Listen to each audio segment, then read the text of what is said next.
After years of near total silence, a man once known for turning away from modern life has finally stepped forward with words that carry unusual weight.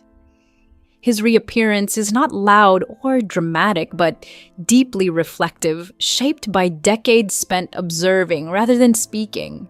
What he shared was not simply a personal update, it felt like a reckoning. The story is not about isolation alone, but about purpose, conflict, and a quiet mission that went largely misunderstood. His life, long viewed as an escape from society, now appears far more complex, revealing motivations that challenge everything people assumed. A life built away from civilization. For decades, he lived deep in the wilderness, building a life rooted in self-reliance and simplicity. Far from cities and technology, he created a space that reflected an older way of living, one grounded in effort, skill, and connection to the land. To outsiders, it seemed like an ideal existence, almost romantic in its purity. Visitors saw handcrafted structures, open land, and a man who appeared completely at peace with nature. Yet beneath that image was a deeper intention, to demonstrate a forgotten way of life, not as nostalgia, but as a meaningful alternative. The hidden struggle behind the dream. What many never realized was how fragile that life became when it collided with modern systems. Government scrutiny brought unexpected pressure as officials questioned the safety and legality of his handmade world. Structures built with care and intention were judged by standards they were never meant to meet. Fines, warnings, and legal threats created a constant strain. This wasn't just a bureaucratic issue, it was a clash between two philosophies of living. While others saw non-compliance, he saw a system failing to understand what he was trying to preserve. Silence as a form of survival. During those difficult years, he chose not to fight publicly. There were no media campaigns, no attempts to gain sympathy or attention. Instead, he withdrew further, letting silence become his shield.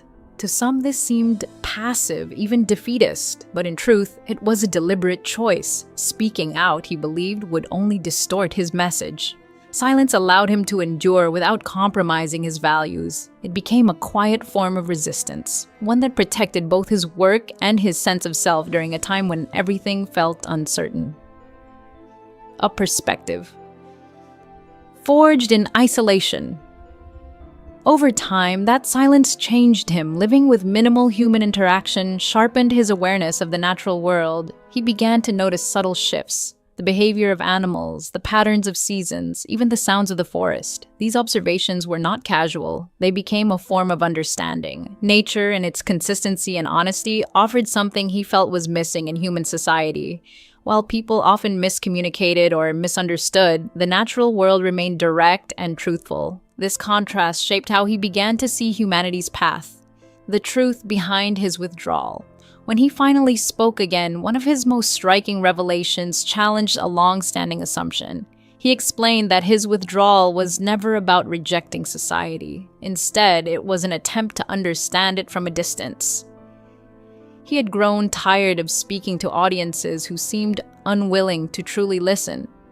What he built was never meant to be an attraction or spectacle. It was meant to teach. Yet over time, he saw people engage with it superficially, missing the deeper message entirely. That realization pushed him further into quiet observation. A warning rooted in observation. His reflections carried a sense of urgency. He described not just environmental changes, but something deeper, a gradual disconnection between people and the world around them. The rhythms of nature, once intuitive and familiar, seemed increasingly ignored. In his view, this wasn't just an ecological issue, but a human one. As people moved further from nature, they also drifted away from themselves. His words suggested that this separation had consequences, both visible and unseen. The warning was not dramatic, but steady and persistent, shaped by years of watching rather than reacting. The personal story he kept hidden. For much of his life, he avoided discussing his past, especially his family. But in this moment of openness, he revealed how deeply those early experiences influenced his path. Growing up under strict expectations left him feeling constantly judged and never quite enough. That environment shaped his desire to prove himself, not through conventional success, but through mastery of something undeniable. The wilderness became that proving ground. It offered acceptance without criticism, allowing him to rebuild his sense of worth on his own terms. From anger to understanding. In his early years of isolation, he carried anger with him. The decision to leave was not purely philosophical, it was emotional. Distance from his past provided relief, but not resolution.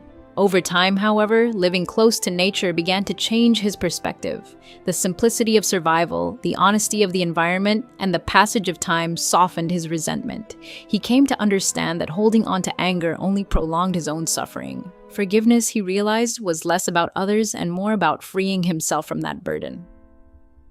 Rebuilding what was once lost.